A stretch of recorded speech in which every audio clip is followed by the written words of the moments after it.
这系列各位观众朋友们，大家好，欢迎您收看藏人行政中央电视台本周土伯特华语新闻节目。本期的新闻要点有：第17届土伯特人民议会预算会议开幕，资政边巴次仁出席第3届藏文图书馆联盟会议，澳大利亚土伯特委员会代表团会见藏人行政中央领导层，选举委员会公布第18届土伯特人民议会最终候选人名单。瑞士议会支持土伯特小组讨论中国政府颁布的民族团结法。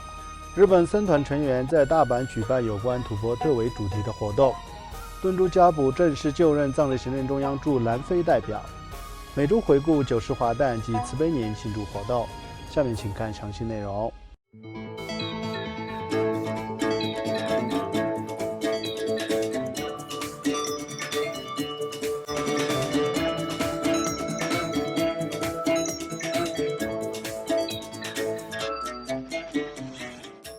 第17届土伯特人民议会第11次会议于本周一3月16号正式开幕。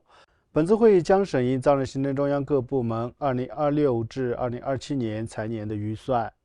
议长堪布索南丹培在致开幕词时回顾了土伯特精神领袖第14世达赖喇嘛尊者以及老一辈流亡藏人的远见与不懈努力，并对印度政府和人民及世界各国的支持者表示感谢，并强调正是他们的支持，使藏人在流亡60多年间得以保存语言、文化与宗教。议长还对中国人大近期通过的立法进展表达关切，并指出有关推动民族团结的政策旨在加强对少数民族与宗教实践的控制。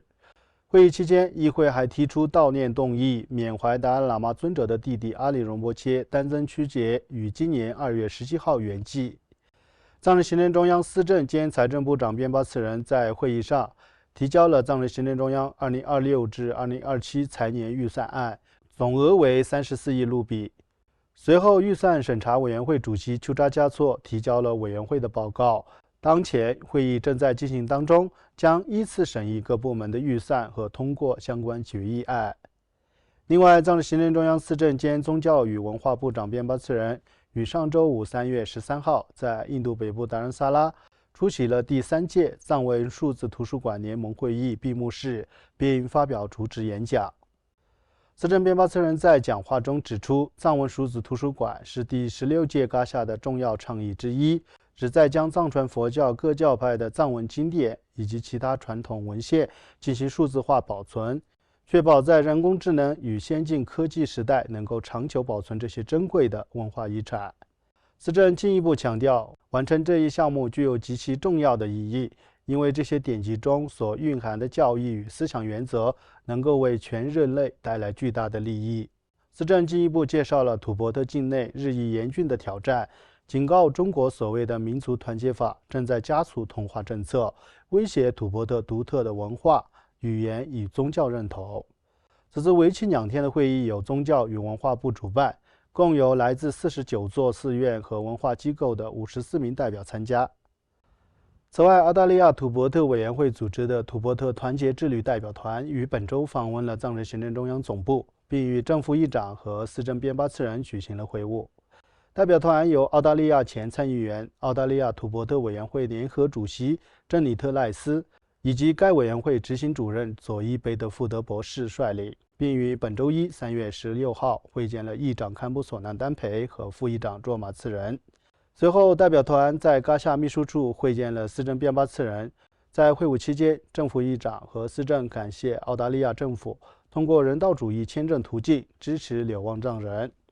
与此同时，美国国会美中经济与安全审查委员会代表团于上周六3月14号访问了土伯特人民议会，并与政府议长举行会晤。在会谈期间，双方就土伯特人民议会的结构、运作及职责进行了深入交流。政府议长回答了来访代表团成员提出的各类问题，并介绍了流亡藏人民主制度及土伯特自由事业的整体情况。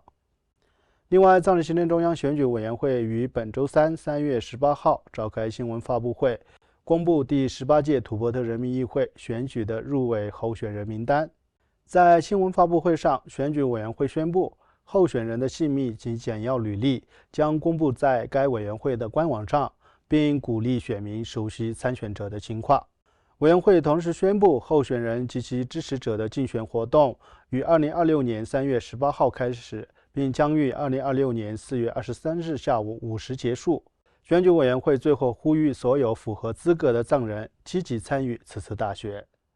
此外，瑞士联邦议会支持土伯特小组于近日在春季会议期间召开会议，就持续恶化的土伯特人权状况等议题进行了深入的讨论。会议由议员法比安·莫利纳主持，多名议员及藏人代表出席。会议重点讨论了持续恶化的土伯特人权状况、中国新出台的民族团结进步促进法的影响，以及该法对土伯特语言和文化构成的严重威胁。此外，与会者还讨论了中国政府实施的跨国打压问题，以及对达赖喇嘛尊者的转世问题和土伯特宗教事务的蛮横干涉。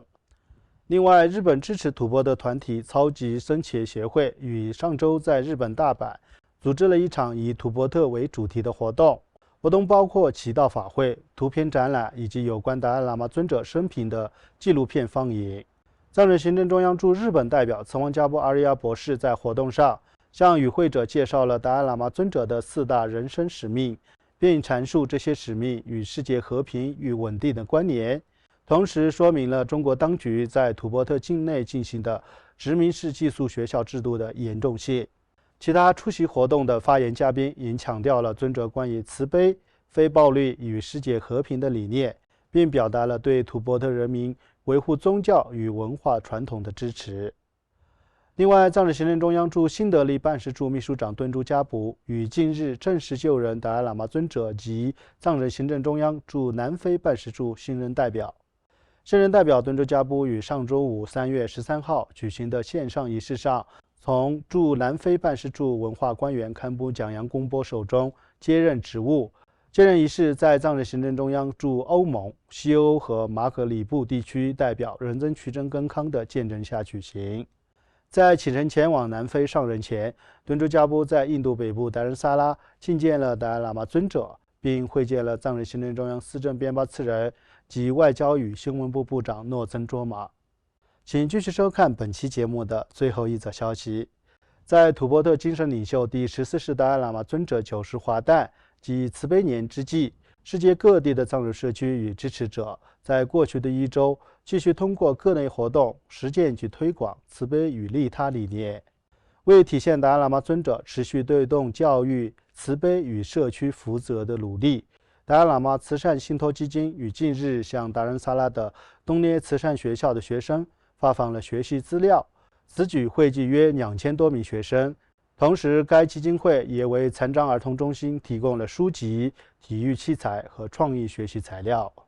与此同时，日本土伯特之家与当地僧团在多个地区组织了樱花种植活动。此外，在长野举行的相关活动上，与会僧尼与支持者共同参加祈福法会与植树活动，以此弘扬尊者关于世界和平、慈悲与非暴力方面的信息。该活动同时也纪念了2011年日本地震15周年纪念日。主办方还通过展览与出版物向公众传播和介绍了达赖喇嘛尊者关于慈悲与利他方面的教导。